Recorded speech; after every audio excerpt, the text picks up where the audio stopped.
Jumpa lagi bersama saya, Fikri Wardana, dalam program Redaksi 33 yang akan menyajikan berbagai informasi yang sayang untuk dilewatkan. Berikut rangkuman Redaksi 33 kali ini. Pelajar Kota Samarinda diantisipasi dapat kembali bersekolah di bulan Juli dengan memperhatikan protokol kesehatan. Penjualan ketupat pedagang musiman di pasar tradisional Kelandasan Balikpapan sepi akibat pandemi COVID-19.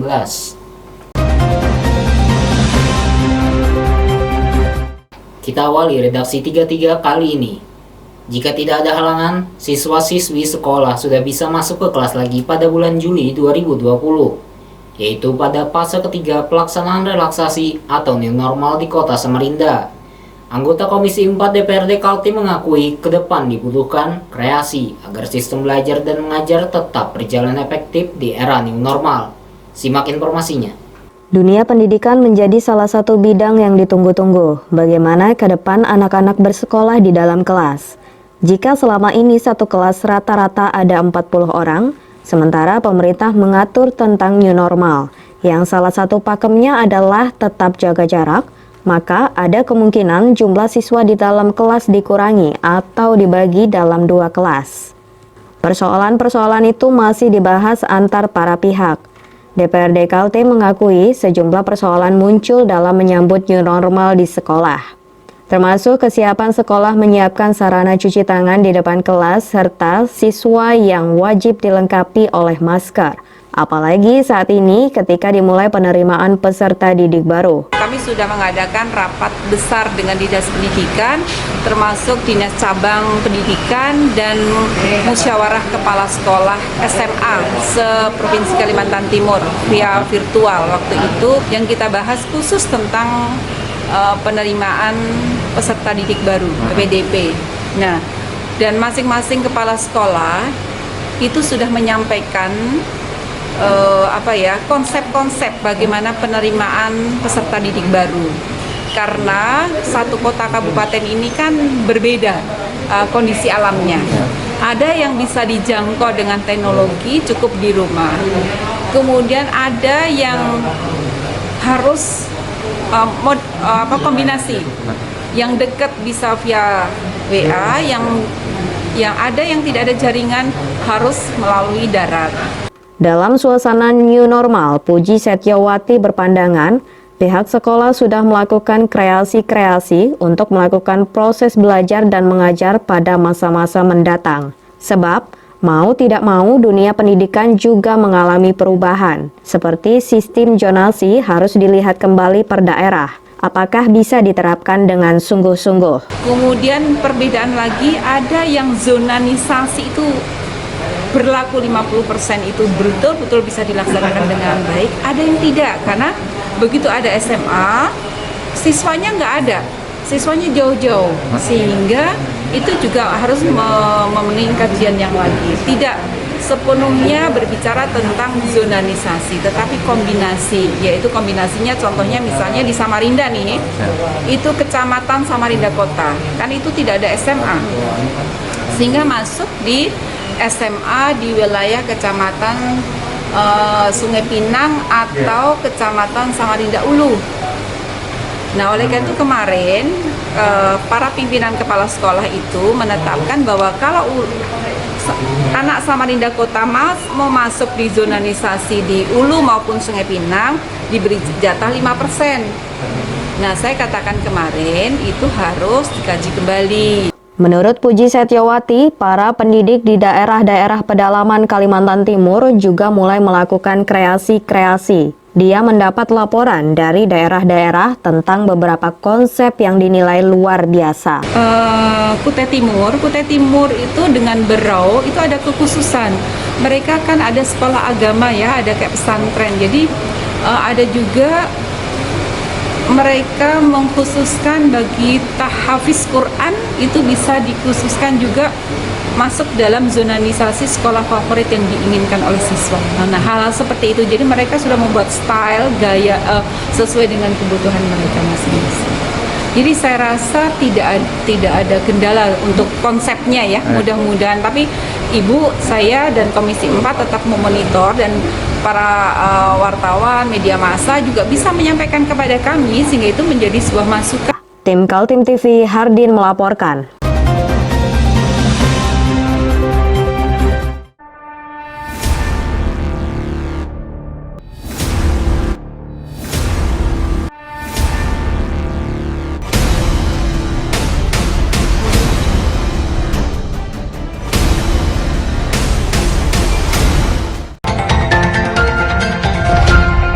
Berita selanjutnya, pemerintah Kota Samarinda memutuskan untuk melonggarkan kebijakan status darurat pandemi COVID-19 dengan menerapkan new normal mulai 1 Juni mendatang. Pelonggaran secara bertahap dimulai dengan membolehkan para pegawai dan karyawan masuk ke kantor kembali, namun tetap dengan menerapkan protokol kesehatan. Simak informasinya. Ada 3 fase pelonggaran yang diumumkan Wali Kota Samarinda Syahri Jaang. Dimulai pada 1 Juni, yakni dengan membolehkan tempat-tempat umum seperti mal, restoran, dan juga kantor-kantor beroperasi kembali. Pelonggaran fase pertama itu akan diikuti dengan fase kedua yang ditandai mulai dibukanya kembali tempat hiburan dan wisata pada tanggal 15 Juni. Pada fase ketiga yang ditetapkan pada 1 Juli, anak-anak sekolah dan mahasiswa sudah boleh ke sekolah masing-masing. Namun, semua itu tetap dalam batasan adanya protokol kesehatan diberlakukan, seperti jaga jarak, memakai masker, dan menghindari kerumunan dalam jumlah besar.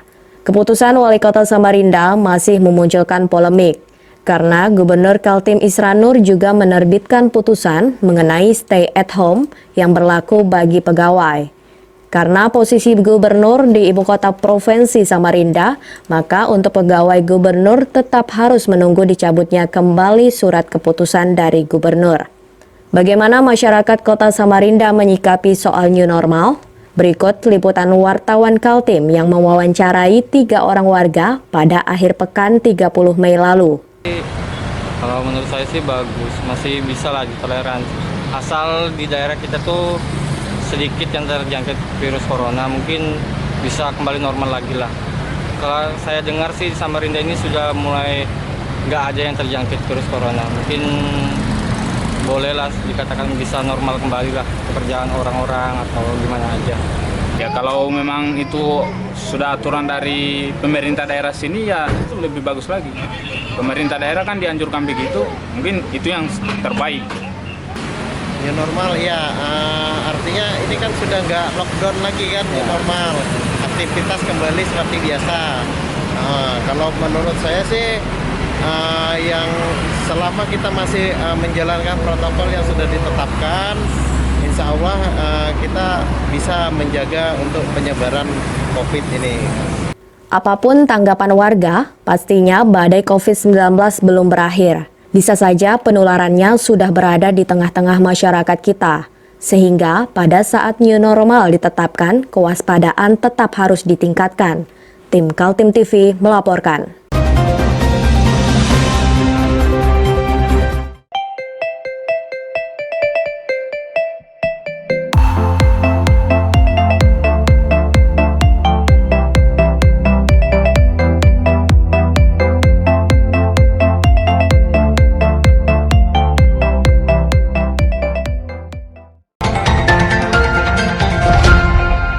Berita selanjutnya, grafik jumlah pasien positif virus corona yang sembuh terus bertambah. Update akhir pekan, Sabtu 30 Mei 2020, terdapat 18 orang pasien yang dinyatakan sembuh dan boleh pulang. Namun di sisi lain, jumlah pasien yang dinyatakan terkonfirmasi positif juga bertambah sebanyak 6 orang. Simak informasinya. Inilah perkembangan penanganan pasien COVID-19 di Kalimantan Timur. Sejak pasien positif virus corona pertama kali diumumkan Gubernur Kaltim Isran Nur pada tanggal 17 Maret lalu, kini total jumlah warga yang terpapar mencapai 291 orang. Jika dikurangi dengan jumlah yang sembuh sebanyak 161 orang dan yang meninggal dunia 3 orang, maka saat ini yang masih dalam perawatan dan menunggu kesembuhan hanya tinggal 127 orang. Karena pengurangan kurva itu, para kepala daerah di Kalimantan Timur percaya diri melakukan pelonggaran. Aba-abanya new normal dari pemerintah pusat dan pemerintah Kota Samarinda siap melaksanakannya pada 1 Juni 2020. PLT Kepala Dinas Kesehatan Andi Muhammad Ishak mewanti-wanti para kepala daerah yang ingin melaksanakan pelonggaran aturan. Saat ini new normal memang didengungkan pemerintah pusat, namun tiap daerah harus memperhitungkan segala kemungkinan. Sebagaimana yang kita juga sudah ketahui, dalam beberapa minggu terakhir ini, negara sudah mewacanakan untuk kita memasuki kepada kehidupan normal yang baru. Nah, tentunya ini juga perlu kita pahami dan perlu kita juga ketahui sebenarnya apa yang dikatakan dengan kehidupan normal yang baru. Kehidupan normal yang baru ini adalah dimaksudkan agar masyarakat kita, masyarakat Indonesia terutama, itu bisa hidup secara produktif, ya, tapi juga aman dari COVID-19. Nah, ini juga bisa kita lakukan, memang ada beberapa yang harus kita penuhi dan juga beberapa yang harus kita lakukan dalam rangka untuk bisa mewujudkan ini. Nah, untuk bisa ke arah sana memang itu didasarkan pada beberapa data dan keilmuan sebagai dasar untuk pengambilan keputusan. Apakah kita mau melonggarkan atau masih tetap melakukan atau prinsip-prinsip PSBB itu tetap kita. Dari data pelandaian kasus-kasus yang terpapar virus corona di Kaltim, namun masih muncul pertambahan orang-orang yang terkonfirmasi positif, seperti pada hari Sabtu, walaupun ada 18 yang sembuh, tapi ada juga 6 orang yang menjadi pasien baru tertular virus. Penambahan 6 kasus baru positif terpapar virus corona, penyebarannya adalah 1 di Kukar, 1 dari Kutai Timur, 2 dari Balikpapan, dan 2 dari Samarinda. Tim Kaltim TV melaporkan.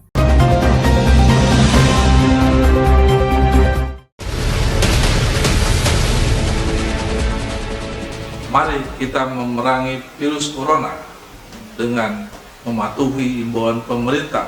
Stay at home.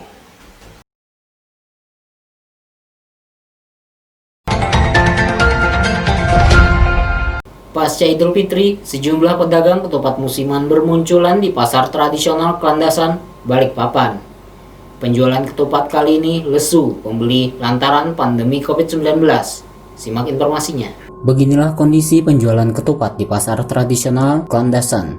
Sejumlah pedagang musiman ini berjualan ketupat sembari membuatnya seperti pada Sabtu pagi ini, 30 Mei 2020. Ketupat yang dijual pedagang ini ada 2 macam.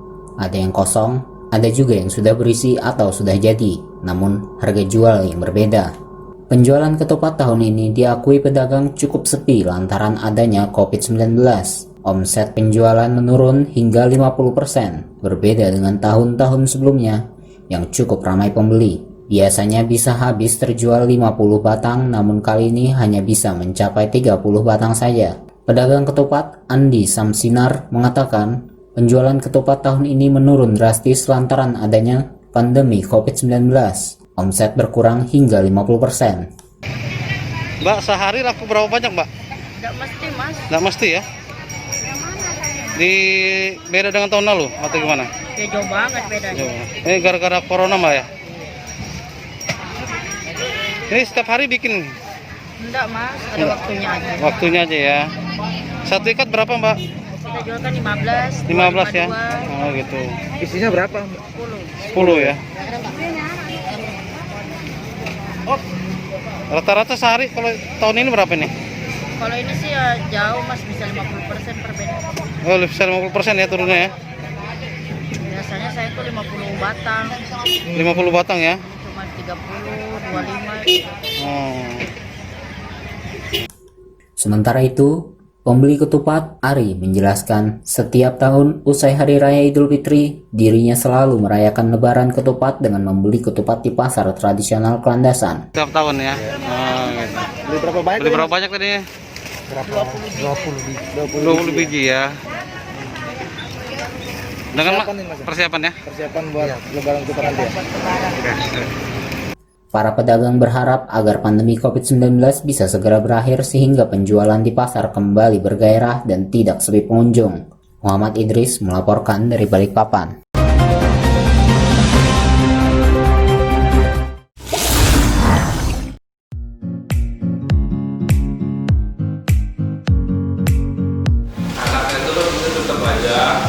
Cara mudah beriklan digital di Kaltim TV.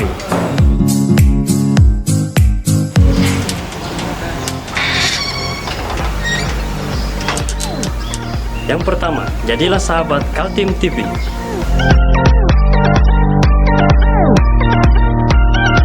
Dengan Rp1.000.000, para sahabat mendapat 20 kali tayang di slot berita kamu.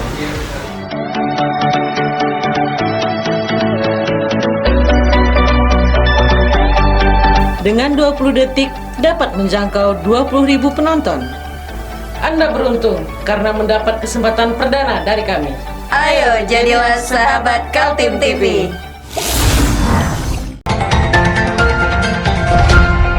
Ruslan Buton yang viral karena video provokasi menurunkan Presiden Joko Widodo ditahan di rutan Bareskrim Polri di Jakarta.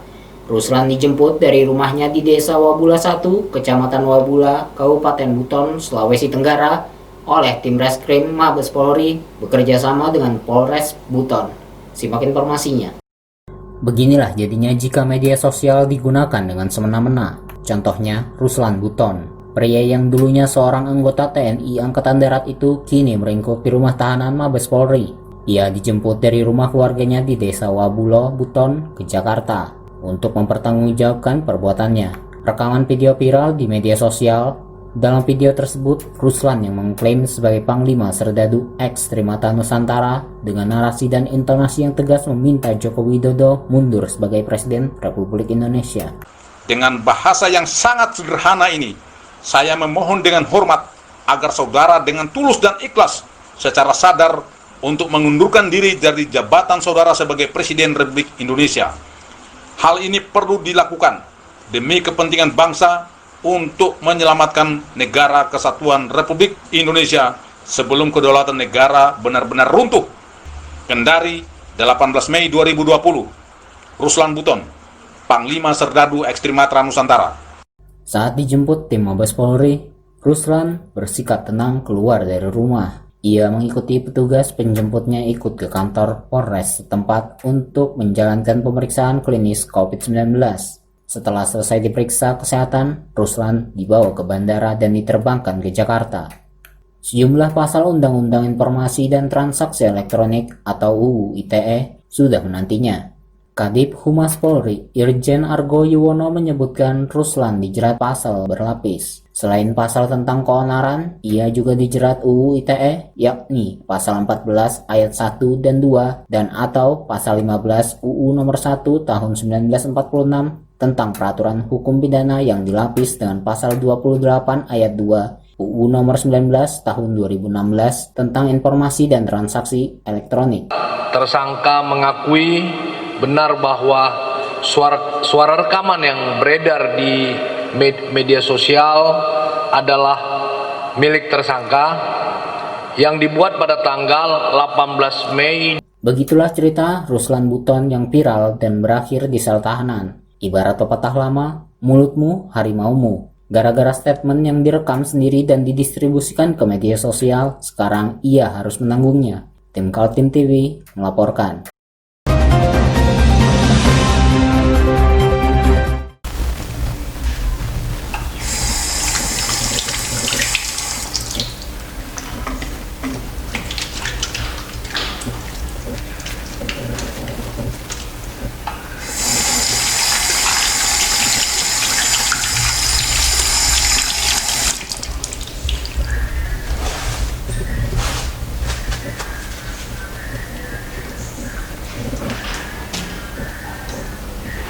Meskipun di rumah saja, kita tetap selalu menjaga kesehatan, cuci tangan, menggunakan hand sanitizer. Ingat, mulailah dari diri sendiri. Informasi tadi menutup jumpa kita dalam redaksi 33 edisi kali ini. Jangan lupa untuk terus mengikuti channel YouTube dan fanpage Facebook Kaltim TV. Saya Fikri Wardana bersama kerabat kerja yang bertugas pamit undur diri.